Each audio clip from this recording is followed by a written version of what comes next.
How's it going, everybody? Welcome to the Orange and Black SoccerCast. It's time to talk about a lot of stuff. We got some soccer to talk about. We got some Mother Nature stuff to talk about. We've got more soccer to talk about. A bunch of other stuff, painting, helmets, and anything else we can think of. And this is the Orange and Black SoccerCast. We are underway in the postseason, the first playoff game ever played in Orange County. 1-2, Bedoy. He's found a great ball into Voltson. Plenty of time. He smashes it home and doubles the visitors' lead. Thomas and Voltson. Now Segber sprinting forward on the counterattack. A little handsy there. Crosses it. Pineda, the extra pass. Seaton finishes. It rolls down to his left and burying aside. Well taken care of by the Orange County keeper. We'll leave it for Aiden Quinn. He'll strike towards goal, and it's gone in! An equalizer and a winner in second half stoppage time for Orange County off the left boot of Aiden Quinn. This is the Orange and Black SoccerCast, the only podcast dedicated to Orange County Soccer Club, its fans, and supporters. Follow us on Twitter at OCSC_SoccerCast and on Facebook at Orange and Black SoccerCast. How's it going, Orange County? Welcome to another episode of the Orange and Black SoccerCast, the first and only podcast dedicated to Orange County Soccer Club, its fans, and supporters. I'm your host, Ray Zamora, and I am with you each and every episode as we discuss all things Orange County Soccer Club. Joining me as he does each and every episode, we've got Dylan from County Line Coalition. Dylan, how are things going? They're okay. Glad to be home, and hopefully I sound normal to everyone. I shouldn't drop out 20 times during this episode, but it's usually the best part of my week, and I think this week is already shaping up for that to be the case. And, of course, you were out in Colorado Springs for the 4th of July. When did you get back home? I got back yesterday morning at like 10 a.m. Okay, so you avoided, any of the major shaking that most Southern Californians were feeling over a few days there, especially the people up closer to the epicenter. So I felt nothing. Lucky you. Yeah. Yeah. And also joining us, we've got Alan down in San Diego. Alan from San Diego. How's it going? It's going pretty well. I talked to Ray a little bit about my weekend before the show started. It was pretty crazy. Now we're getting back to a little bit of normalcy here in San Diego. Family's gone for a couple days. They got more family coming in. So it is going to be quite a busy month of July between soccer and family. Go busy July.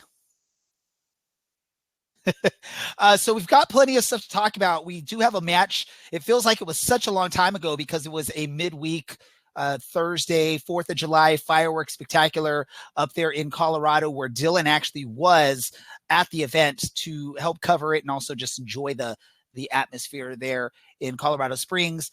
There was some earth shaking going on that affected a lot in the sports world over a couple days span there.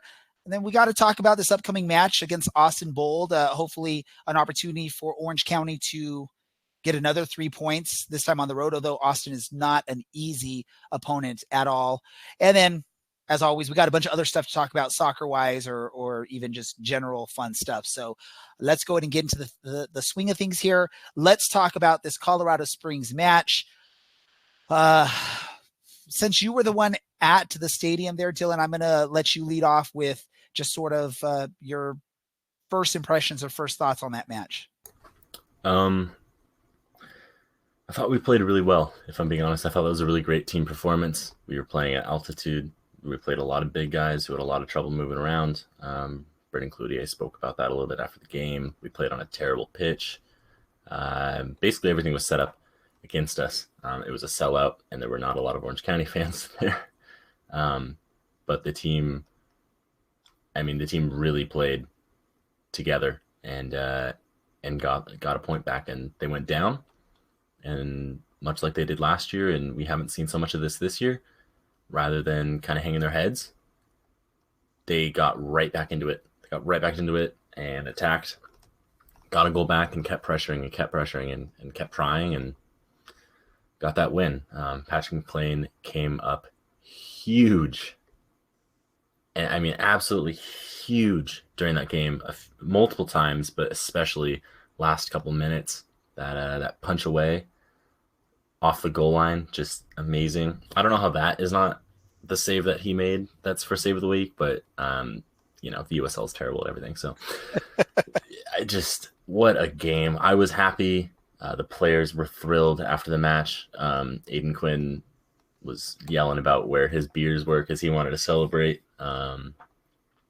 Patrick McLean seemed pretty smug afterwards, and rightfully so, because wow, he absolutely deserved to be after that. It was a great team performance.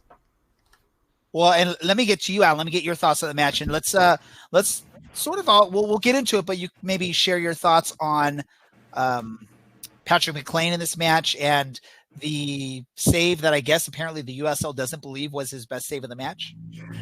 Yeah, I purposefully watched the highlights to watch that save again. I was like, yes, I'm gonna get to see the save again. And it was his kick save earlier in the game, which was pretty impressive. But I'm just like, how was that standing up to punch it off of the goal line to pretty much secure 3 points? If that ball goes in, it's another stoppage time heartbreak for Orange County and another draw. And now we're looking at yet another draw on the road. That one punch was such a huge deal. And hopefully sparks a upward trajectory for the rest of the season. I really loved the quotes from the end of the game about, the first 17 games of the season are over. There's nothing we can do about them. The next 17 is where our season's made. And I think we started off on a good foot. We have really positive energy on a road win. It's against Colorado Springs, but it's still a road win. And anytime you can win on the road, we'll take it. Patrick McLean is currently tied for first. It's kind of like a three-way race right now. So if you were listening to this podcast and you have not yet voted 1,500 times for save of the week, please do so. There's only 90 votes. So if everyone votes a couple times, we can get Patrick McLean the love he deserves, because he's been right up there as man of the match several times in the past couple games, just keeping us in games, keeping it close. And in this case, basically, keeping us 3 points. Fantastic work from him. I thought the offense looked good. I thought they looked dangerous. I thought Edson Alvarado looked really good as well. A nice addition. The team play to get the second goal was great. I think it was Aiden Quinn to Kevin Coleman, who slid it across perfectly to Godoy. It was just such a beautiful goal. And those are the goals that we were used to seeing last year all the time. Used to see that really pretty, really exciting attack. And there were glimpses of it this season, and it felt so good watching the team play. Colorado had their chances too. And then outside of that stupid red card, I thought Orange County played really, really well. Well, and as you're talking about, we're seeing the Patrick McLean, what I would say was the best save of the match. And I think most Orange County fans, I think even the club on their social media accounts, were sort of joking around that it was not even his best save. That's the nominee for save of the week. But we're watching the highlights there on the live stream, courtesy of USL Championship Productions. Again, Patrick McLean, basically the initial shot that comes off the crossbar, there's nothing that anyone can do about it. It just doesn't go in. It takes a bounce away from the goal, but I forget who it was from Colorado Springs, jumps on that, gets a nice touch on it, and Patrick McLean basically has to spring up off his behind to punch that ball away, literally right at the goal line, which this is a save that you're not going to see too often from even goalies in the MLS or even in Europe, let alone in the USL Championship. And Patrick McLean makes a great save there. And the fact that it came in extra time, when Orange County's up 2-1, and the fact that Orange County has blown plenty of leads this season when it comes to extra time or late in games, that save became even more important for the team and for Patrick McLean there. So I sort of joked around on Twitter a little bit earlier on our podcast Twitter account, basically saying it's maybe like a conspiracy theory. USL doesn't want Orange County's goalkeeper to win this week because they decided to pick the second best save instead of putting the best save on there. It sort of sucks on that because I don't think I looked at all those saves. I don't think it should be another pick other than Patrick McLean's off the butt, punch the ball away, like, literally right on the goal line there. But yeah, let's talk about, because you brought that up, Alan, too, that red card that seemed a little bit ridiculous there. Again, I'm going to go to Dylan first because he was at the stadium, and I didn't know this for Colorado Springs, but I guess you get a red card, you have to walk like up the stands, past the concessions, and into the locker room somehow. I mean, is that where the players come in and out, or was it just specifically in the red card, Dylan? No, that's where they come in and out. So they walk down the stairs, down the stand. Yeah, it's a section of bleachers. I mean, obviously the bleachers face the field. You walk to the top, and then there's a staircase that goes down the backside of the bleachers to two portables, which are the locker rooms. Then there's like a chain link fence in the parking lot. So you walk past everyone to get it. It's weird. I don't know what the security situation was like. I assume someone walked up with him. Yes, I saw that. And it was mostly a bunch of like families and stuff sitting over there. So it wasn't like he was walking through a supporter section or anything, which would be bad for obvious reasons. But yeah, definitely a weird stadium, definitely a weird situation to have that happen. I mean, I'm sure there's probably like a bunch of kids trying to give you high fives and stuff because they don't really know what's going on as you've just been sent off. So you're probably like, do I give these kids a high five because I don't really want to? But how bad do I look if I don't? It kind of sums up everything about that stadium. It's weird and not high quality. Well, let me ask you this, Dylan, because you were at the game, at the match. Mm-hmm. When you saw that play happen, did it look like maybe live in the stadium? Can you justify a red card on that from what you saw? Or is this another one of those instances where we're going to say, ref, you got it wrong? And, yes. Okay. Yes. So even you at the stadium, so clear. Live. We're across the stadium, and you can see both of them go. Hume doesn't come across the guy at all. We basically, I know the camera angle, we had the opposite angle. So we don't see Hume go through the guy or across him to get to that ball. We just see them connect. And then I think it was Hundley fall. I'm thinking, okay, like that's a clash of heads. We've seen this happen a lot. It's not a card. Maybe you give it a foul because someone comes off worse and it's the smaller guy. So yeah, you probably really, it should be a drop ball. Yeah. And then, so people are booing, of course. And like, it was a good time. And then the red card and everyone was cheering, but very questionable call. It doesn't actually fulfill any of the 7 offenses that warrant a sending off, which are serious foul play, violent conduct, spitting, denying an obvious goal scoring opportunity, or using abusive language, or receiving a second yellow. It's none of those things. So it's just a terrible call. The ref clearly wasn't in a good spot to make that call and still went with it anyway. And neither was his assistant. So, welcome to USL refs. Everyone suffers. Colorado Springs had a couple calls that were blown, and we had a big call that was blown. And thankfully, we didn't get punished by it too much. I mean, I hope that the club is going to challenge that, because that's not a red card under any circumstances. But we thought the same thing with the Joe Amico header, that it was definitely not a red card. But apparently, I don't know.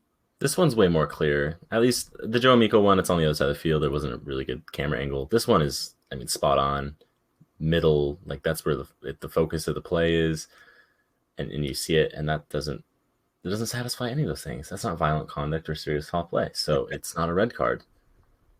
So what do you think, Alan? Is that do you have any thoughts on that red card for Walker Hume? Did he get screwed? I was thoroughly surprised that a red card came out because, like I said, like Dylan was pointing out, that the camera is on the kind of the opposite side from where the referee was. So when I saw it happen, I was like, that was a little bit rough. Maybe a yellow based on kind of how the bodies went together. Like in real time, live, I was like, it's probably a foul. But then as soon as like the blood starts just gushing out of his nose, I'm like, I think the ref was like, oh, blood, something must have happened. And because Hume didn't react like he got hit in the head, I think you see the very end of the play as he comes around, his elbow kind of comes up. Is nowhere near making contact with the other player. And I think what the referee saw is an elbow in the air and a dude on the ground bleeding, and he just made an assumption. But if you watch it back again and you watch the replay, Walker Hume goes and grabs his cheek as he's walking away. So it was pretty clear that the dude's face hit Walker Hume's cheek, and he just got the worst end of it and ended up bloody on the ground. And I don't necessarily think that just because you're bleeding on the ground, that means that anything necessarily nefarious happened. I think the referee saw blood and overreacted. He was like, I watch hockey. So hockey means blood, means something really bad happened. It was clearly nothing that Walker Hume did to put the other player in danger. He wasn't targeting the other player. You can clearly see him watching the ball on the way in. It's clearly a clash of heads. The other guy just happens to usually clash of heads happens head to head. It was like face to face. I was flabbergasted. But then again, I think I meant the comment last week where maybe Orange County needs to play down a man because they, for some reason, play defense better when they're down a man or two.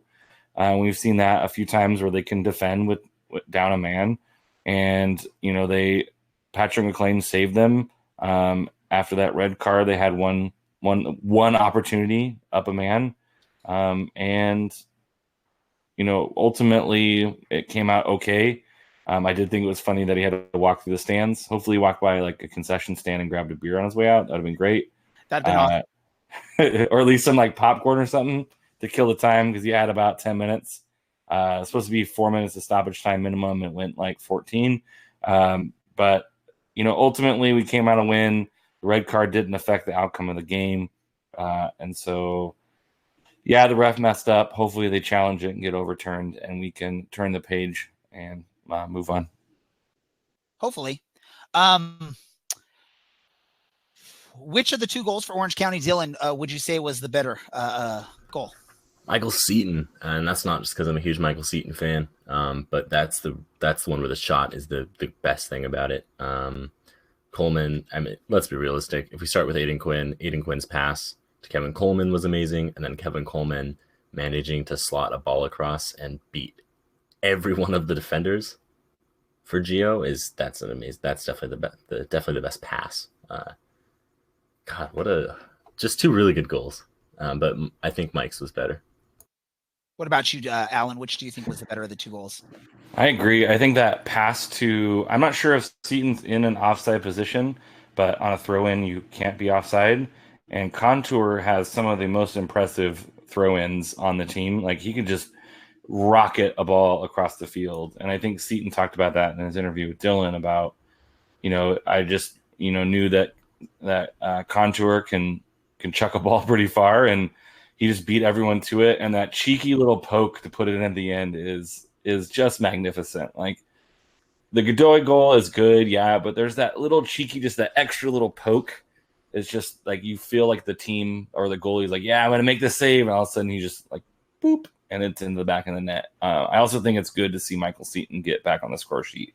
I think when he gets hot, Orange County just plays a lot better when he has that confidence to put the ball in the net. It just kind of opens and unlocks our offense in a way that is exciting going forward. Yeah, exciting offense. And I think I talked about it last week. It's sort of that come from behind mentality. That's what Orange County was known for last season. If they fell behind, they would fight back. A lot of times this season, our big drop in points has been when we've been in the lead heading into the final minutes, either dropping, 3 points or dropping 2 points and ending up with a draw, or dropping a draw going down to a loss and getting 0 points in a match. So the fact that Orange County gave up that goal early in the second half, fought back, got the goal for Seton, and then fought back, got the goal from Godoy. Definitely awesome. And we talked about it last week also. I think, Alan, you were the one that was saying, a draw would be great, or a draw would be what you sort of are hoping you get out of this. A win is just that extra gravy on top of the mashed potatoes. I know you didn't say those specific words, Alan. That's my own random thing that I'm saying there. But 3 points on the road, Dylan, I know you said it was, Colorado Springs, or I don't know, maybe that was you, Alan. I can't quite remember. But it's still 3 points on the road. And hopefully, Dylan, like you said, some of the players like Aiden Quinn were excited about this victory on the road. So definitely some good stuff there. MVP of the match, Dylan? Oh, man. God, that's a difficult one. I'm really torn between Michael Seton and Patrick McLean. Gonna have to go with Patrick McLean on this one. I think just because it was such a test those last 10, really 15 minutes because of all the extra added time, and he came up big and came up big and came up big. And I know there was a last second shot after the whistle had blown, but he still got to it. I think just based off of that, came up big a few times, but especially those last few minutes when the rest of the team really needed it. What about you, Alan? Yeah, man of the match for sure, Patrick McLean. I agree, Patrick McLean. That save in extra time, I don't know. I don't know if you can say anyone else because of that save at the end there. I'm seeing Andy on Facebook is throwing up the acronym of PFM. I can only guess what that may mean. I'm sure many people probably would know what that F means. The same F as the one in between L and G when you're talking about the U.S. women's team, if anyone's curious. So L and G. Same F that goes in the middle. Same meaning. Okay. You're really struggling with this one, right? Come on. I am struggling with it. I'm struggling. I think I know what Andy's saying on there because I think that relates to a famous chant for Richard Chaplow, but maybe not. Yes, maybe I'm totally wrong. Nope. Yep, same thing. Yeah. Yeah. I didn't know what you're talking. I didn't know what this lady's chant was. It's women. Jeez. God. Okay. Women thing is, dang, I'm gonna get in trouble by Dylan here. Yeah. Awesome. But yeah, it has to be Patrick McLean because of this match. Oh, and then you had some members, I think Dylan, you can confirm, it was like you and I don't know who rolled up with you, and then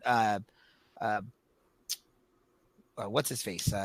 Dang it, man. I'm just keep trying. Off. I'm just off. We only did a fan profile about him like 2 weeks ago. Blaine and his there family we made his way up go. there. Was it his family or was it Blaine by himself? It was Blaine. And it was Blaine's wife, Alita. Awesome. And I think Blaine's mom and Blaine's 2 kids and some of their friends who live down in Colorado Springs. And I brought my brother. And so there were maybe 10 of us. But as far as you know, that was the group. It wasn't. There were a couple random people that had Orange County scarves. Okay. And they sat somewhere else. And I saw them for like a brief second. But it was cool to see some other people. Especially 1,300 miles from home, and also like not long after a massive hailstorm. So it was a good time, and it was cool to see everyone, and we were loud regardless of the fact that we were quite outnumbered. Well, that's always pretty amazing when you can get a nice big group, or not a big group, but a nice group of fans that make the trip out. Colorado Springs isn't the easiest trip. We know from last week when Dylan was attempting to interact with Alan and I on the podcast, and he was in and out of cell service on his drive up into Colorado Springs. I think Dylan, I think I counted like 13 disconnects where you had to call back in and rejoin what we were doing. But props to you. Props to any other fan that made their way out there. Again, Blaine and his group of fans there. I would assume that it's Blaine that manned the County Line Coalition Twitter account on the way home. And on his way home, he found an amazing sign that it looks like, I guess, because of the victory, Colorado decided to name a road after County Line Coalition, County Line Road. I'm throwing up the image right there. If you're watching our live stream, you can see it. If not, you saw it if you follow County Line Coalition on Twitter. If you do not follow them, make sure you do follow them. If you're an Orange County fan, you best be following them. And they're, I believe, what's their Twitter? It's at County Line Coalition. Is that what it is? Maybe? I don't know. Well, I'm pulling it up right now. That sign's about halfway in between Denver. At County Coalition. That's what I thought it was. At County Coalition. I don't know why the line's missing. Maybe someone had already taken that. But yeah, so there was a street named in the honor of the victory there. Jokingly saying that, of course. If you think I'm serious, then yeah. If you think he's serious, how have you made it this far on the podcast? How have you made it that far? Let's talk about this before we get into the preview of the next match. Between the Orange County victory out there in Colorado Springs and now Orange County or Southern California in general had some shaking going on, a little bit of their own. And it wasn't just, the shaking because people were so excited of Orange County winning on the road.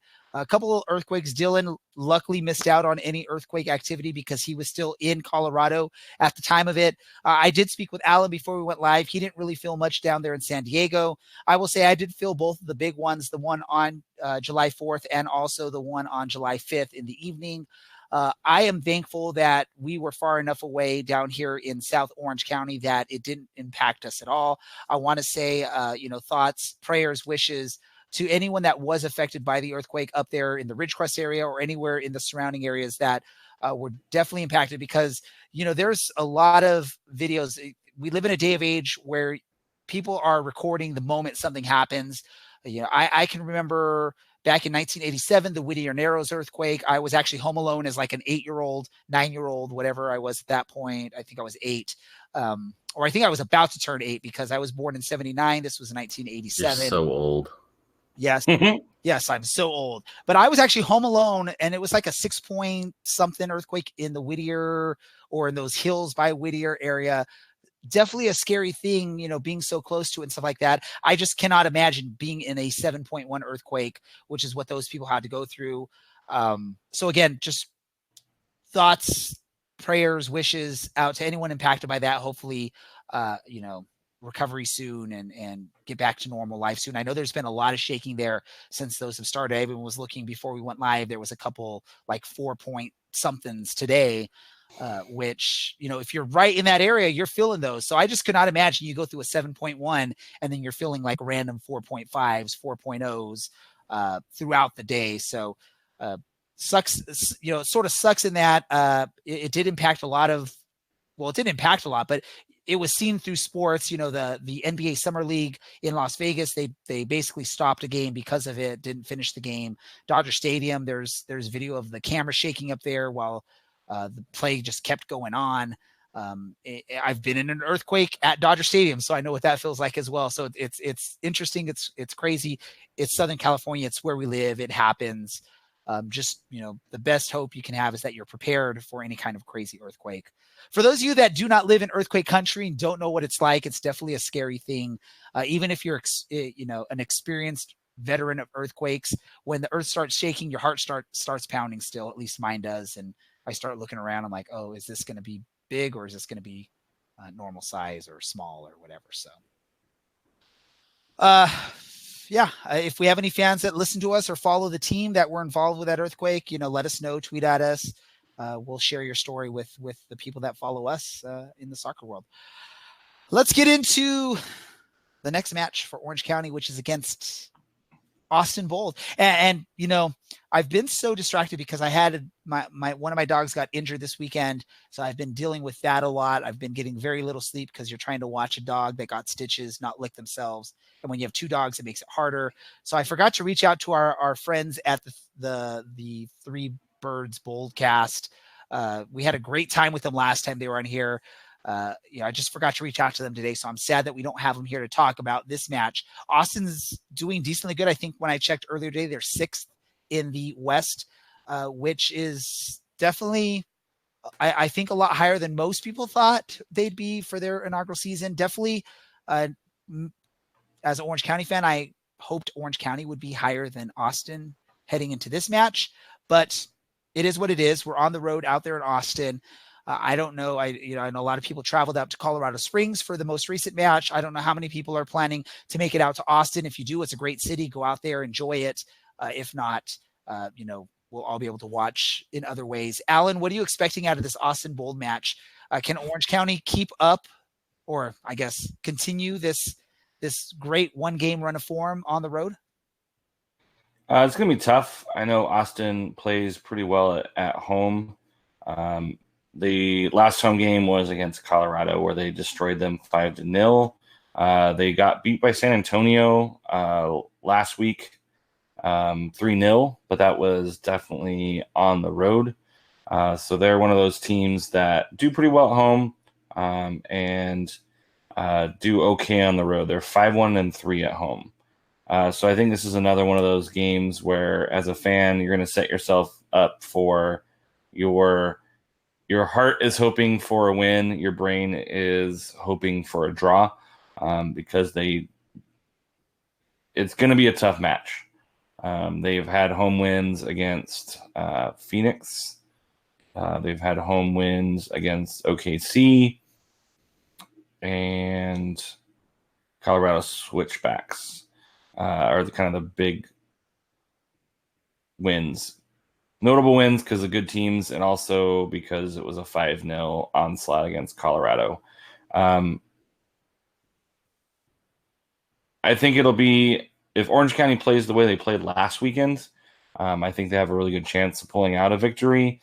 If they regress back to their normal home or road form, I think it's going to be a tough one to pull out a draw.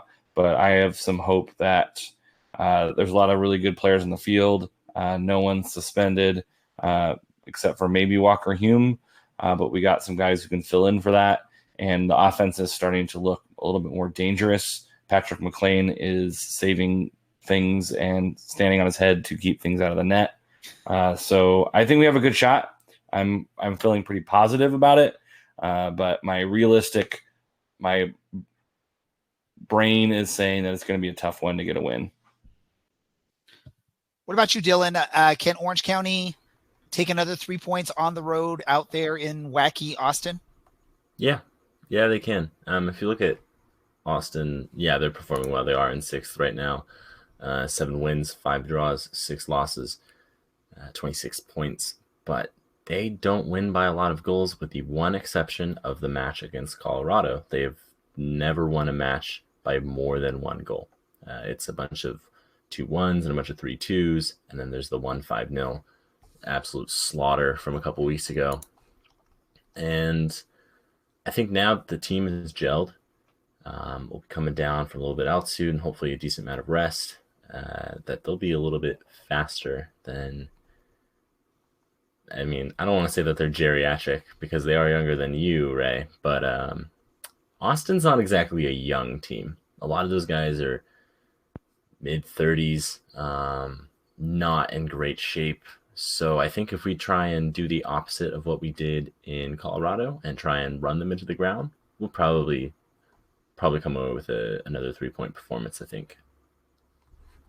I love it, Dylan, actually trying to throw some heat at me there about my age. All the time. Usually just about, your inability to speak or making up words. Well, never about my age. Never about my age. Yeah, I can see some gray hairs. The worst thing is I think I have more gray hairs than you do. So I'm sure, Dylan, if you were to watch pop culture and watch something like Stranger Things on Netflix, you would have no idea what most of those things that they're using on that show are, like what the phones are that they use. You would think those are some weird corded walkie-talkie type things or something like that. And if you want to talk about age, Alan, how are you doing? Are you uncomfortable between Dylan and I's age battle here? There's gonna be an ageism lawsuit, so I'm gonna need to Getting I punched think with your wife. Usually I think- ageism is directed towards the older person. So maybe I'm gonna have to reach out to the attorney that I know there, Alan's wife, and say, hey, what kind of lawsuit do I have against Dylan? I think age discrimination only starts in like you're past 45 or 50, and you're almost there. Oh, I'm So close. hold I'm on. close. 40 Yeah. in a couple months. All right, so Austin we're really Bolt. good at it now. Yeah, Dylan's right. Austin Bold's goal differential is 2. Even with that 5-0 victory over Colorado, they lost 3-0 to San Antonio. So you're right. They do win or lose by not a lot. But again, you can probably say the same thing about us in Orange County is that outside of, I think, Tacoma, and Phoenix, most of our games have been, pretty tight as well. So I think we put 2 in, we win. And that's kind of what I think we should aim for is get a couple goals. And I think if we can score 2, I think we can walk away pretty easily with a win. But if our offense struggles to put the ball in the back of the net, like there was a run of form that we were just not scoring. I think if that rears its ugly head back at us again, I think we're going to have a tough time. But I do agree with Dylan that the offense is coming around. Darwin Jones being back out there has been magnificent. They just look way more dangerous. They just need to continue that organized attack and not just pump balls over the top and try to beat them with speed. Really try to think about keeping the ball on the ground, passing it really well. I think they have guys who can move the ball around and beat some players one-on-one. And I think doing more of that is going to be beneficial. And I think that they're starting to play that way again. And so I think that, like I said, 2 goals, I think we walk out of there with 3 points. And, if we walk out of there with 3 points, we're talking about Orange County being a playoff team again. Oh, yeah. I just put this in the chat, but a win for us, and depending on results elsewhere going our way, we could get all the way up into 6th, where the Bold currently are. 7th? I'm bad at math. Which is crazy. 6th, 7th, something like that. We jump, 6, 7 spots in the. You're going to bring up the numbers and the positioning, and then you can't even get your math right. It's because we don't do it. We do it in a way where if you have more wins, and so it would actually be further down, and we'd probably be in 8th because we do it by wins and not overall points. Because we got to be different here in the USL as we rename everything after England. Yeah, I'm not bitter. If the teams above us lose, and we win, that's good. We can pop up to 9th. Yeah, Real Monarchs. See, music teacher, man. We'd replace the energy, actually, because we're even on goal difference right now. Yeah, they got 20. Our goal difference would improve. They got 26, and we got 22. I can't count. Oh, my God. So, everyone, this is why I'm an English major, is because unless we're playing extremely stupid. Unless we're playing, what is that, MTV Rock and Jock basketball, where it's like a 4-point or a 5-point victory. That'd be awesome. That 20-foot basket is 5 points. By the way, I don't know if Dylan knows this. When he talks, I try and throw up a picture of him. I saw, courtesy of Brad Polanski up there in Reno when he visited up there. He got a great candid shot of Dylan. I don't know. What are you saying in that picture, Dylan? Because it looks like you're trying to say something to him. I was just asking him why he was taking a picture, and then once he said, "Oh, I'm taking a picture," I was like, "Oh, we'll get this one," and I pulled my shorts up a bit so you can see my tan line. But he didn't send that one in for some reason. He's like, "No, that's kind of weird." I was like, "Yeah, because taking a picture of someone isn't already weird." So hopefully you can change it over to that one next, because I got some sweet tan lines, everyone. and for people that don't watch our live stream, Dylan basically has a picture. He's in some biker shorts. It looks like wearing a pair of running shorts. Okay, running shorts, an OC jersey, and a County Line Coalition scarf. Oh, by the way, our podcast is sponsored by Ruffneck Scarves, which provides a great option for custom scarves, whether it's for your supporter group, your team. The team could be a pro team, it could be a local rec team. So check out Ruffneck Scarves. Also, I'm sure if Dylan ever wanted to, he could go get him a custom shirt, jersey, or something like that over from our other sponsor, Golden Goal Press. So check that all out there. Who is the player that needs to perform at the top of their game for Orange County to get 3 points in Austin, Dylan? Darwin Jones. I think he's been that huge offensive threat. He pulls guys around. He beats them one-on-one, and then he gets that cross into the box. If he's on his A game, we're scoring 2, maybe 3 goals easily in this match. And we're like absolutely making their defenders look stupid, which is just as much fun as winning. Awesome. What about you, Alan? That would have been my first thought as well. And I think if we can get either Jerry Van Wolfgang or whoever plays on that left wing to do the same, I think we can attack from both wings. I think that keeps the defense guessing. They can't cue in on DJ, even though DJ can break them down one-on-one anyway. I think if we can balance that attack on the left wing as well, if we're bombing balls in from the left and the right, I think we got a really good chance of getting Michael Seaton to put one in with his head. He's been really close. He just hasn't been able to find the target quite yet. And I think he's just hankering to get one of those crosses headed in. And I think once he finds that, put him in with his head, put him in with his feet, we're going to be a really good team, really fun to watch. So I do agree with Darwin Jones. That was my first. That's where I first went. But I think if we can get either Van Wolfgang or if Godoy plays on that left wing, whoever plays on that left side to kind of balance that out, I think we're going to be really, really dangerous. Kind of like a 3-headed attack, if you will. Can I say I hope that the goal that Seaton scored there in Colorado Springs is the beginning of a great run from him. It was about this time last season that Michael Seaton just all of a sudden figured it out, went on a nice run. Now, again, he did have a partner in Thomas Enevoldsen who was making things easier for him. But I think after a year of just sort of figuring things out, getting to where he is now, he's now the man for Orange County as far as the offense. I know he has Vinicius there that can help him out every so often, but I'm hoping now this is where he went on the run last season. I'm hoping now he's going to go on a run this season and heading into the postseason, which would be amazing. So hopefully that goal in Colorado Springs is the springboard for a great run for Michael Seaton. And hopefully here in Austin, he's going to have 2 goals in the match in an Orange County victory in our second road victory in a row and second road victory of the year, basically. So that's what I think there. Predictions, Dylan, who's going to win this match or who's going to, what's the score going to be in this match? 3-1 Orange County. Alan, what about you? I'm hoping for a 2-0, and we need a clean sheet. We do. When was the last clean sheet we had in a match? I can't remember. San Antonio. I don't know if you're correct, Dylan, but I'll trust you on it. I'm going to go 2-1. I'm hoping 2 goals for Michael Seaton will be the 2 for Orange County. I have no idea who will score for Austin. I don't know if they can get a clean sheet at this point. Hopefully we get there, though. Patrick McLean has a great he starts coming along and gets some clean sheets heading into the second half of the season here. Yeah, San Antonio was the last clean sheet on May 11th. 0-0. Go Dylan. 0-0 draw. Last clean sheet with a victory was April 10th against Tacoma Defiance. Yeah, that's not ideal. It's been 2 months since we drew, and that's not great. But hey, things are on the up and up.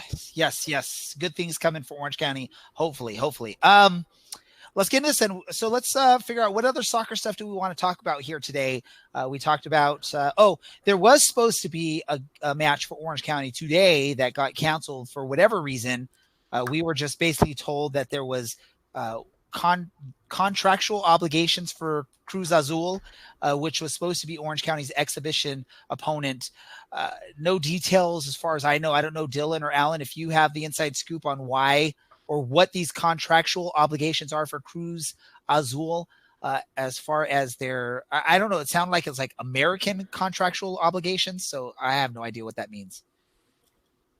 But they didn't get to play. I got nothing. Come on, you're like the closest guy to Mexico, Alan. You should know this stuff. Does that mean? That means a lot. Apparently, Alan, you're an honorary Liga MX expert and also apparently knowledgeable about Mexican affairs and top flight and their contracts with American soccer opponents or something. What are your thoughts, Dylan? Do you have any ideas, any rumors, any, you want to just start some random guesses? Which I guess makes it the start of a rumor, but probably they have to play a top flight club or something in the US, or top flight clubs have to sign off on a friendly being played because of all the rights and the territories of the rights. So then LA Galaxy is who we have to blame for this. Sure. I mean, why not? Because I mean, they were in Orange County doing some training. If you go to the Cruz Azul FC verified account, it's all in Spanish. So if you don't speak Spanish, good luck. Or hit that translation button on your Twitter machine. Donde está Disneylandia? Isn't it just North. Disneyland? No. It's Disneylandia. I used to work the parking lot at Disneyland, and cars would pull up, and the people that spoke Spanish would say, "Donde está Disneylandia?" So they did have some type of like training going on, and it's definitely at the Championship Stadium Park. So I'm going to have to defer to Dylan and his assumption that it's probably something to do with the Galaxy. Some type Just blame it on MLS, guys. That's a terrible league. Don Garber's fault. They didn't shell out enough. They didn't chill out enough. Hey-ho. They were supposed to play in Columbus, but the game got moved to Austin. So they're going to play a non-existent team. I don't know. The first and only professional team. Austin Trees FC. We still need to fight them on that, because we started using the first and only on our podcast. So Austin FC, or whatever your name is, talk to me. Get the right. Between the ageism suit and now this, your wife's been really busy. Alan, make it happen. Bring us some money, Alan. We started using the first and only as our like slogan, and then Austin FC comes in and does that and tries to like throw shade at Austin Bold, I guess. I don't know. Whatever. Or they're just out of touch because it's MLS. Yeah, MLS. So blame MLS for the reason why. What is it? Cruz Azul. Cruz Azul. I was about to say Club Azul. I'm like, no, that's not right. Cruz Azul. Yeah, Cruz Azul could not play against Orange County in a friendly at Championship Soccer Stadium because basically MLS. We have no sources on that. We're just speculating and saying that. Which no. I've learned you sort of can do in media, because if anyone follows NBA and this whole Kawhi Leonard thing that was happening, like every single expert had a different story of what was going to happen. And basically no one got it right. Everyone said, all these people were like, I think Chris Broussard on Fox Sports was basically saying it's between the Raptors and the Lakers. The Clippers are completely out of it. They have no shot. And then lo and behold, Clippers pull off some random miracle, which is a totally different story. I'll save that for later on our podcast. If they were smart, they would have just said he's going to LA, and then be like, see, I told you. Hey. He's going to either LA or Toronto. So there you go. So I have no idea why La Machina did not want to play Orange County. Or couldn't play Orange County. Yeah, there's some reason behind it. We're just going to be like Chris Broussard and speculate that it has something to do with MLS. Our sources are telling us that, which if you follow NBA, that's sort of a joke with Chris Broussard. What else can we talk about? Oh, let's talk about, I think the U.S. women brought home a World Cup championship, something that the men still cannot seem to figure out how to do in any kind of capacity, even if it's just like, North American or American tournaments. It was a 2-0 victory in the final against the Netherlands, I believe. Yep. It was beautiful. Beautiful. I think Alan was there with a bunch of San Diego American Outlaws. Where were you guys at, Alan? Petco Park opened up. They did it for the semifinals as well. They just opened up. It's called Park in the Park, kind of like a Park in the Park. Yeah, it's like a grass hill. There's like a little mini baseball field that little kids can play on. There's a sandbox. There's a stage with a giant TV. And they opened it up free of charge, half-price beers. One of the local businesses or bars opened up at 6 for beer and breakfast.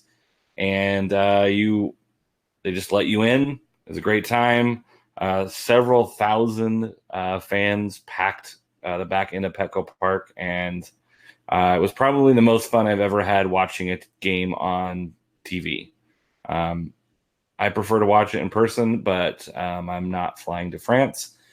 So it was a blasty blast.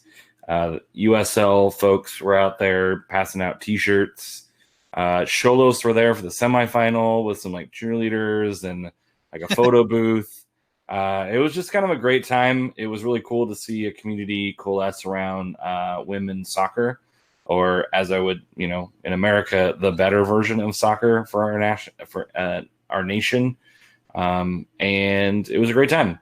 Lots of people cheering and clapping, and drumsticks being broken, and curse words being sung in songs because halfway through no one cared about the kids anymore. It was just such a fun time. My brother and his daughter came out. They're from Georgia, so they came out to watch the game too. It was quite a memorable experience. Who cares where Johnny's at? Running around with a bunch of people. We're watching the women's U.S. team win the World Cup, right? Dylan, where were you during this whole awesomeness of the final? I was in North Denver at a small family-owned brewery, watching it with like 10 other people, which was kind of cool. More intimate. Yeah, and it was, Denver, for those of you who don't know, is basically full of people from the Midwest, so they don't know anything about soccer, and so they're like complaining about offside calls while they're wearing baseball caps and like American flag onesies and American flag tights, which is not a sight you should ever see someone that's like 300 pounds wearing. But yeah, so I drank some average beer and watched the game. And some Coors? No, it was a brewery it was a beer from that brewery. You're in Colorado and you're not drinking Coors. I didn't go to the brewery. I've already gone twice. So I didn't bother this time, and there's a lot of other options. But yeah, I watched the game and watched Fox talk about the men playing in the Gold Cup later that day because I don't know, they don't know what they're doing, and watched Alexi Lawless look as stupid as possible and open his mouth and say nothing of any sort of meaning as per usual. And then watched Rose Lavelle score a freaking baller goal to really, I think, cement the fact that the U.S. women's team is actually good at soccer, despite what the last 15 minutes of every one of their matches would have you believe. Yeah, she is phenomenal. Like the touch she made to give her space to put that goal in, it was phenomenal. Like it's like video game stuff. Like you just don't see people do that in a normal run of play, especially in a World Cup final. These are supposed to be the two best teams in the world. Like that touch was just phenomenal. And the pace that she puts on the ball for having legs that are like 2 inches around, like her play is just, it's so inspiring that you don't have to be like super duper like buff muscular. You just have to put your body in the best shape possible. And she is just naturally talented and gifted and a phenomenal football player. Well, and I think some of the talk, after or through this whole World Cup is this sort of transition and this handoff from the, veterans of the U.S. women's team down to some of the younger players. And, like we were talking about, I think the men's team sort of peaked, 8 years ago? And there's they peaked in the 30s, man. Come on. Well, no, but one time that they got third place in the World Cup, where they knocked out like England at some point. But no. In recent times, there was this like high where you're like almost like, hey, they have a chance of actually competing. I think they won some sort of tournament pre-World Cup. I forget what it was. It wasn't a big tournament, but it's just something that looked awesome. Where you look at the women's team, and they've just been consistent. And you're looking at, okay, you got this like older group of players on the team that probably won't be here in 4 years. Are they going to be able to continue it? And we saw from this World Cup that there was enough quality young American women playing where they should be able to dominate in 4 years. And in between that time there, because there's a lot of great players, and it's not just, the household name of Alex Morgan that's going to, be leading US into this next generation of soccer, which is an awesome thing to see. Whereas you look at like American men's soccer, I think everything is revolving around Christian Pulisic, as far as he's the man for U.S. men's soccer, and there's not really any other household name when it comes to the U.S. men's team, which sort of sucks in that. Josh Sargent, Timothy Weah.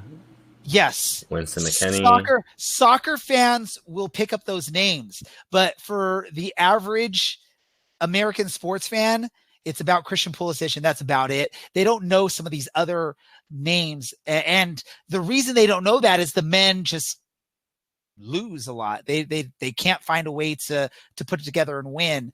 And I have a feeling that 2022 is that the next one? I believe so. 2023 is going to be men for the women. I think men. with 2022 for U.S. men's is about qualifying again. I think 2026 is kind of the target for the men's team with them hosting. Women, like their job is going to be tougher and tougher as countries put more and more resources into women's teams. What I would like to see in the future is some more South American and African continent teams getting some love and some influx of funding to make the games even more enjoyable. Like, I had such a great time watching the Women's World Cup this year. Outside of maybe a couple matches, they were all really entertaining, really high quality, good scoring, good defenses, quality goaltending. Like, some of the things that people have poo-pooed women's soccer about, it was like, oh, the goaltenders aren't that great. There was some amazing play this World Cup. And what I'm hoping is that this kind of builds not just in America for demanding resources being put equally into both men's and women's sports, but also worldwide. You hope that Argentina finally figures out their life. You hope Brazil continues to invest. You hope some of these teams like Nigeria really find a way to fund both teams equally, because then it just makes the game more enjoyable to watch. It's not like three good teams who just roll over everyone. That's not fun. That's only fun when you're playing on FIFA. When you're watching real life, you want these teams to be good and you want the games to be entertaining. And I think there was maybe one or two games where I was like, this is kind of whatever. There were so many great storylines and great games that didn't involve the U.S. That were it just gets you excited to watch women's soccer. Perfect. Other soccer stuff to talk about. Anyone want to throw something out? Yeah, Andre Rawls is amazing. He's just a wonderful human being. I take you got a chance to speak with him. Yeah, there we go. I did get a chance to speak with him. So wait. Did you ask him the question I think that all Orange County Soccer Club fans would want you to ask? And does he miss playing for Orange County? I can't say. You didn't ask. I can't say the answer. Oh, okay. No, I'm just kidding. I said we miss you. I didn't ask, and he said, I miss being around. But he's looking forward. Tim Howard retires at the end of this year in a couple months. I think it's about 3 months away from retirement for Tim Howard. So Andre Rawls is really got to be up there for maybe being the Rapids number one, and getting that shot in MLS, which he deserves. So it's a huge thing for us or for him. But he was, mostly just looking at this year as both the club and he had a really great year last year, and both the club and he are not having such a great 2019 run of things, but just trying to keep positive moving forward and not letting a series of off performances kind of derail everything, which was really insightful to hear from someone that's so closely tied and his job really relies on his performance and how many goals go past him. And so in a game that he lost, and then following a week after a game that he let 5 goals in, which was not all his fault, but a good portion of his defense as well. It was a nice little change. He's a great person, so I do miss him. I think 99% of Orange County Soccer Club fans miss that guy. If you don't miss Andre Rawls, you could stop listening forever. I don't like you. No, please listen. You can listen. You can disagree with us. Dylan is just... No, you're not allowed to disagree with Andre. Andre is a great person. His parents did a wonderful job of raising him. And his parents were genuine people too, because I think both of us have had experiences talking with his parents last season. I know I talked with his parents after that loss against Phoenix, and I remember they mentioned, it's out of his control, but he'd love to be back with Orange County, which is awesome to hear, because I think he was probably one of the most loved players on the team last season, if not the most loved player on the team last season. I know you give props. Seaton's up there. Aiden Quinn's up there. There's some other players that are up there, but I think a lot of the fans loved Andre Rawls. He was part of that embracing the fan atmosphere. He was part of that. Let's go show the fans love after the matches, which I think without him there this season, the team has sort of struggled to figure out how to do that. I know it sort of has gotten better as of late, but towards the beginning of the season, it's like, hey, players, come say what's up to the fans after the match, especially the supporters group, because we're out there cheering for you, win or lose, rain or shine. And Andre Rawls always did that last season. And that's a big thing that I think the team has missed this season as opposed to last season, is that sort of someone to help lead the players to embrace the fans at the games. Alan, you had some news. Yeah. The rich get richer. El Paso Locomotive just announced that they're signing Sebastian Velasquez. You might remember Sebastian Velasquez from a couple of years ago, last year's with Real Monarchs. Scored 16 goals in 47 appearances. He was named to the championship's all-league first team as he helped the Monarchs claim the league's regular season championship. So El Paso is just going to get better. This seems like El Paso is like, hey, we're kind of good. Let's see what we can add to kind of push us over the top and help us catch the top end of the West. That spells bad news for everyone else in the West. Luckily, we've already played them on the road. So we only have to see them at home, I believe, and that is on September 14th. So hopefully by then we get some good video and figure out how to stop that added attack. But the West just keeps getting deeper and deeper. I think the East is more top heavy. I think the West is more equally balanced pretty much from top to bottom, outside of maybe Phoenix and maybe Fresno right now. Although Reno's playing really well. El Paso is just saying, hey, we want to get to home field advantage in the first round of the playoffs. So it's a little bit scary, but we don't have to worry about that until September. Hopefully we wish him the best to beat up all the rest of the West before we have to face him. And maybe, he take a night off. Yeah, he gets a night off. He's got, a party to go to, or maybe gets the 24-hour flu. So he feels really terrible for one day and he's fine the next day. We don't want to wish him horrible things, but that's kind of a big news in the USL as far as signings are concerned. Well, so talking about signings in the USL, is there anything that Orange County can, or is there anyone Orange County can bring on at this point to sort of help the team? Thomas and Voltson? Is he done with? There's no way there's no way that Indy are shopping him around. Well, okay. Realistically, is there anyone they can bring in? Oh, Harry Kane. Come on, we can afford those wages.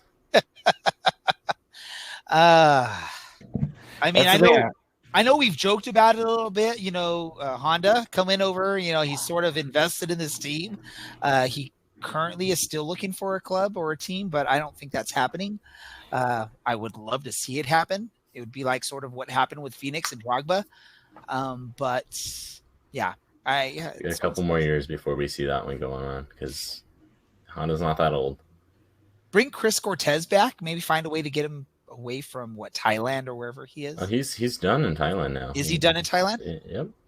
All right. Hey, there you go. Bring him back. He's a local kid. We brought in local Michael Roscoe. We can bring back Chris Cortez. He used to play for the club a few years back. We know he could score goals. That's the thing. It's I don't looking at the lineup. Bring in Landon Donovan. Who knows? Yeah. I think maybe like a central defensive midfielder, maybe is maybe Christian where we Duke's need. coming back. Right, Yeah, but that's the thing. It's like at this point, we just need our players to perform. I don't think we need anybody. Like we're not like missing a piece. We have good offensive players. We have when Christian comes back, we have some good defensive midfielders. We have some really positive attacking midfielders. We have a pretty decent back line that maybe gives up a set piece goal here and there now, but outside of mental mistakes, it's not like Walker Hume's getting beat on the dribble. It's not like Contour's getting beat on the dribble. It's not like these guys are just bad soccer players. They're just underperforming based on where they should be. And not playing well on set pieces. Right. I think it's just a concentration thing more than a skill thing. I think it's just a desire to be successful. It's that Michael Seaton saying no one's going to beat me to that front post. It's like that kind of mentality I don't think exists player to player, or didn't. And hopefully we see that kind of come together and we take that approach of, we're not going to take any prisoners. We're not going to be like, we're okay. It's early season. I think we're going to see them turn it up and turn it on. And I don't know if we need to necessarily add anything. We just need a cohesive unit that plays well together, that can play, similar lineups every week, because we've had a lot of shuffling. And I think we just need them to perform. I think that's what it boils down to. Darwin Jones has been not Darwin Jonesy. Michael Seaton hasn't been Michael Seaton-y. Aiden Quinn hasn't been quite the same Aiden Quinn because he's playing a different role. I think how does Aiden Quinn not get the Aiden Quinn-y? Because I think Aiden Quinn is doing the best job that he can in the role that he's being asked to do. Without Christian Duke. I think with Christian Duke in there, Aiden Quinn's a totally different player. Right. He's probably got like 5 more goals, 5 more assists on the season. But because he's having to sort of fill in for that Aiden or for that Christian Duke gap there in the midfield, no disrespect to anyone that's been trying to fill in there like Liam Trotter or anyone else. Yeah. But Christian Duke was a solid part of a championship contender last season. So I just think we just need a team to perform more than we need any specific one piece here and there. Like, yeah, if Honda wants to come up and play, then for sure, like we could use him to on the field as, someone who knows what he's doing and to get people to buy tickets. But not that the people on the field don't, but just another person on the field who can kind of be a field general, if you will, because he's played tons of games at a high level. Current Orange County players, you know what you're doing on the field. Alan's not saying you don't know what you're doing out there, that we need Honda out there. He's just sort of bringing it out there. I just wanted to hear you say Aiden Quinn-y. Aiden Quinn-y? Something, I don't know. Michael Seaton-y and, Darwin Jonesy. I don't know. So, yeah. Sorry. We're getting to that point of the podcast where we just start going crazy. Yeah. So any other soccer related stuff anyone wants to bring up before we get to our random stuff? The EFL is beginning preseason, so England games are coming back. Luton Town's in the championship. They got a couple matches on TV. They play in Millwall September 2nd, I think. That'll be on TV. That'll be on Sky Sports. You'll be able to find it either on ESPN Plus or on. You're stoked, huh, Dylan? You'll be able to watch more games. You know how excited I am to get up at 4 a.m. and get blasted before the day's even begun? You know what we're going to need to do, Dylan, is we talked about it all last season. We never made it happen. We're going to have to go to a Tottenham watch party at the local place that they do that, just to do it. Maybe we're going to borrow like an Arsenal jersey or a West Ham jersey. Or Chelsea no Arsenal, jersey. No Chelsea. Just no West Ham. Brentford. Go for it, Brentford. You can wear Brentford, Luton Town, bring all that. Brentford is like Chelsea babies, so If I bring you there in an Arsenal or a Chelsea, I will be banned for life. I brought my buddy who's a Newcastle fan. They were welcoming and all that stuff. But yeah, you're not coming if you're going to wear Arsenal or Chelsea. You're right. I have a soul. I could never do that. But yeah, no, we'll have to do something like that. If Alan can somehow make the drive up here for one of those at like 4 a.m, by all means, Alan, come out and join us. We go to Look this at his little, face. He's clearly so excited to be doing this. Yeah, I'll get right on that one. We go to a little place. It's called Monk's Addiction. That's where the Orange County Tottenham supporters group hang out. It's a pretty cool little place. They have some decent little. They have a traditional English breakfast grilled cheese sandwich. So just think of all what's in a traditional English breakfast, and it's stuffed into a grilled cheese. So you have the beans, the tomato, the English bacon, some eggs, some cheese, so everything is mushrooms. Boiled. Is the grilled cheese sandwich boiled too? I don't think the grilled cheese is grilled cheese. It's got the toasted bread, but it's all that stuff is just tossed in the middle. It's actually pretty good. It's something that you got to share with someone. It's very rich. Yeah. Soccer related. Hey, I think we're going to do something. I know Alan was bringing it up. We need to do a podcast paint thing. I painted this thing. I've never finished a drawing or painting in my life. I did this today. I know it sucks. It looks like a second grader did it, but this is me.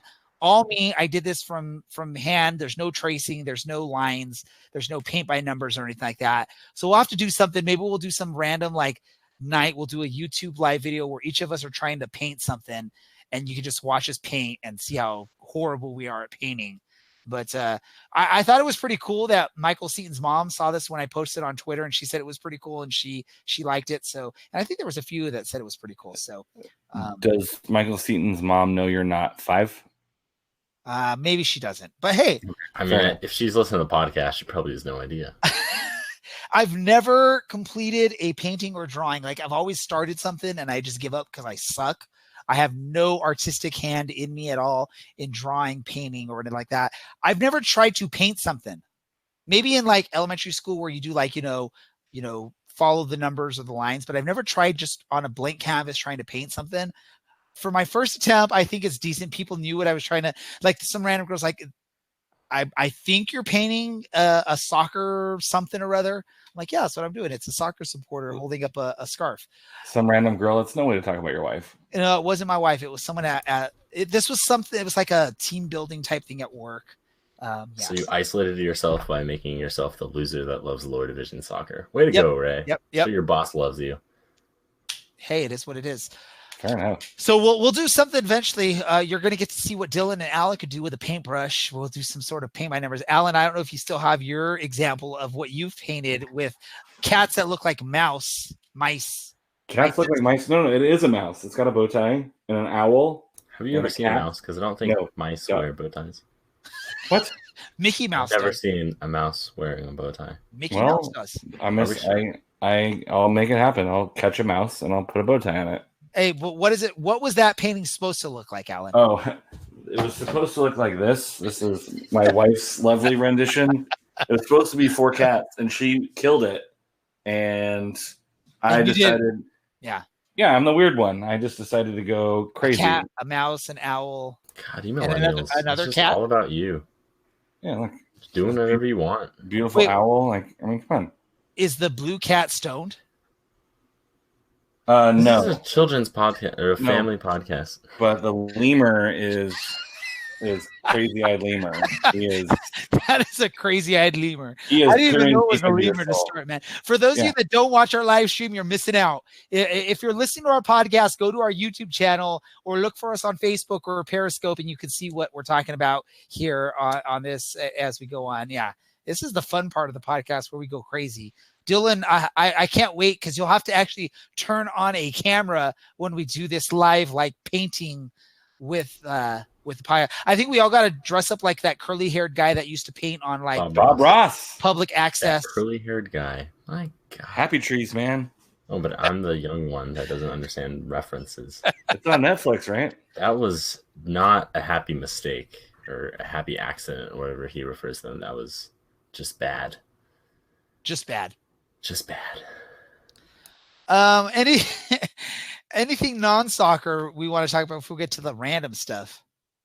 We talked about earthquakes. We talked about 5th grade or 5-year-old looking paintings. We've talked about Austin Bold. We've talked about Colorado Springs. It's already late into this podcast. People are ready for bed. Dylan, I need a pair of shorts. And are you not wearing shorts right now, Dylan? I am wearing soccer shorts, but I can't wear soccer shorts everywhere. It doesn't look great. If you go to this cool store, it's called Costco. They have really cheap shorts that are actually pretty good quality.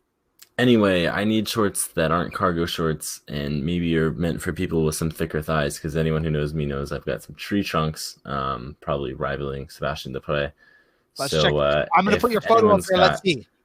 Everyone, if anyone's got any recommendations, tweet at us. Does Dylan have thunder thighs? For companies that make shorts that are no longer than 9 inches on the inseam and decently wide and have some room in the seat, that'd be great. So basically, Dylan wants some 80s style basketball shorts. No.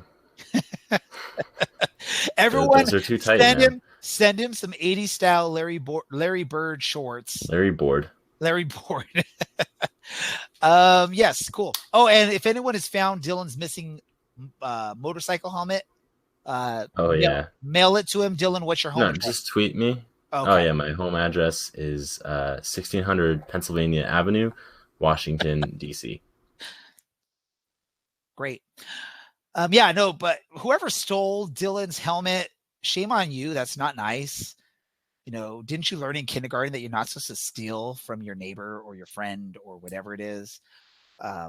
If anyone finds it, I think Dylan sent out like a tweet, because he's not on Facebook, that if you see something on Craigslist, which if you're on Craigslist, that's a whole different story. I don't know why you're on Craigslist, but if you see his soccer helmet on Craigslist, or soccer helmet, I for a moment there, I thought you were Peter Cech, Dylan.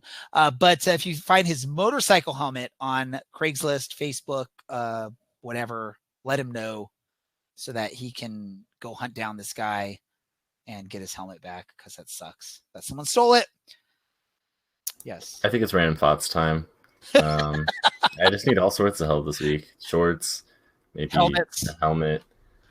I kind of like my head. Ladies and gentlemen, sell him. Just send him a helmet. I don't care if it's a baseball don't helmet. Send me things. Just a Peter Cech helmet. That's not helpful. I'm gonna send him a ice cream in this mini helmet, like a baseball game with sprinkles. I hope it's really melted by the time. I hope it's like a soup. Yeah, do it. Don't do it overnight. Yeah, no, don't do it overnight. Do it ground. Yeah. Order it from New York and ship it ground to him. Anyway, so Alan, what's your random thought for this week? My random thought for this week is Dylan taking over the podcast. Look at that. Is when you live in a city, you never really do touristy things in your city, unless like people come in and you do touristy things. I'm going to encourage people to do some touristy things in their local cities. Not SeaWorld, no. I went kayaking this past weekend out in La Jolla, and it was phenomenal. And I have been here for too long to not have done that. So if there are touristy things you're like, it's too touristy, go and do it. It's probably fun, because that's why it's touristy, unless it's Old Town San Diego. Don't go to Old Town San Diego. So you're telling all our listeners to go to Disneyland, basically, is what you're telling our listeners. No. I'm talking about like, how much is the mouse paying you? You got your mouse with a bow tie on your painting, and now you're telling our listeners doesn't even wear a bow tie, man. Stuff. What kind of Mickey Mouse operation do you think we're running here? Hey, now we're talking. And now we're getting sued. They're gonna take us down. Just those those tours, or those like going excursion-y things. Segway tour of San Diego. Don't do that. Segways are nerdy. Although you can get a helmet for Dylan. The band teacher. Bird around San Diego. Hey, I'm a band teacher. I know what's nerdy and what's not nerdy. Yeah, that's true. And you cover lower division soccer. True. It's a good thing you're already married. Otherwise, you have no chance. Right?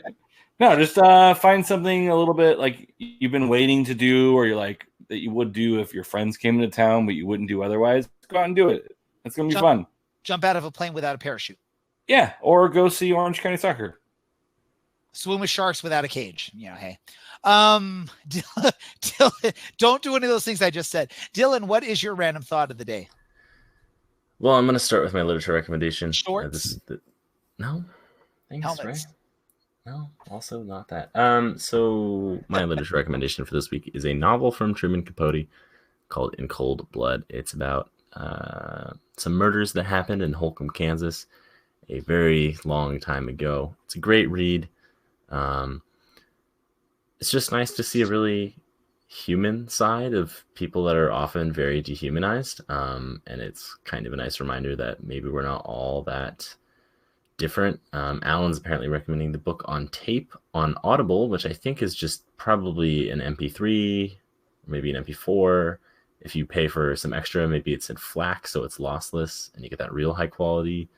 But whether or not you read everything I recommend, or if you just listen to an audiobook or something, Cliff Notes. don't do that. You don't actually learn anything. But, it's well worth the time it takes to read. It's a pretty short read anyway. Just an amazingly well-written, well-told story. Alan was like nodding like he's read that. Have you read that, Alan? I have not read it. Wait, Alan, have you read any of Dylan's recommendations? No, I've listened to the book on tape though. Oh, okay. From In Cold Blood, and it is pretty good. It's based on a true story, and he basically interviews these two guys who are in trouble about this murder. And in trouble. That's a way to put it. I don't want to spoil. I don't want to spoil Don't anything. spoil it. We're not okay. That's not a spoiler. Dylan, that's just if you're part going to of the give away setting. the story, Dylan, you got to say spoiler alert so people can stop the podcast right now. 14 and a half hours of Audible. So you can probably read it way faster than that. It's a good, it's a good couple weekends at the beach book. Now, did you do the version where like Betty White is reading it to you, Alan? No, it's actually, this is going to be even way nerdier. It's Gilbert Gottfried. It's Scott Brick, and Scott Brick's voice is super creepy, and it's great. Gilbert Gottfried. Someone needs to create a website, team up with Gilbert Gottfried, and he reads books, and you can get those as like the audibles. And I'll BRB. Okay. Alan will be BRB. Be right back. My random thought, and I'm super excited, and this has nothing to do with soccer, but it's still sports related. I've been a Clipper fan since the 80s. Never has there been a day. Bye, everyone. Never has there been a day where Clipper fans could be so excited. Not only did we get Kawhi Leonard, but we got Paul George. We did give away a junk load of draft picks to get him, but anytime you can get a top, 7 or 8 player in the league, you got to do it. The most awesome, I was going to say awesomest, but I know people would give me a hard time on that. So the most awesome part of it is both of the players that the Clippers got, Kawhi Leonard and Paul George. The Lakers wanted them over the last couple seasons, and the Clippers got them. The Lakers sort of have to fall back onto some random players. I know they got DeMarcus Cousins and a bunch of these other players, but I'm stoked for the Clippers. The only thing that would make this an even better, amazing thing is to have Ralph Lawler back for one more season where the Clippers actually have a shot at an NBA championship. And Alan, I know you got to be happy for it because they are San Diego roots there. The LA Clippers are amazing. They're going to be awesome. Kawhi Leonard, SDSU graduate. Yes. So I think it's awesome. And the best part, and we talked about it a little bit earlier, is everyone wrote the Clippers off. No one thought the Clippers had a shot at it. Everyone was talking about it's either the Lakers, the Raptors, Chris Broussard, a bunch of other people. And the Clippers were just sitting there silently, doing their things. And it made people think, and I've seen all these articles now, is the Clippers are stealth. A lot of these moves they make, they come out of nowhere. So this whole move for a Paul George or getting Kawhi Leonard to agree to come to you, it was all stealth. It all worked out. Clippers are going to be awesome next year. It's going to be amazing. The cool thing is this is the first time in 4 or 5 years where in basketball, there's legitimately 8 or 9 teams that have a shot at a title instead of just it being either the Warriors or the Cavaliers is what it was for the last few seasons. I know the Raptors won recently.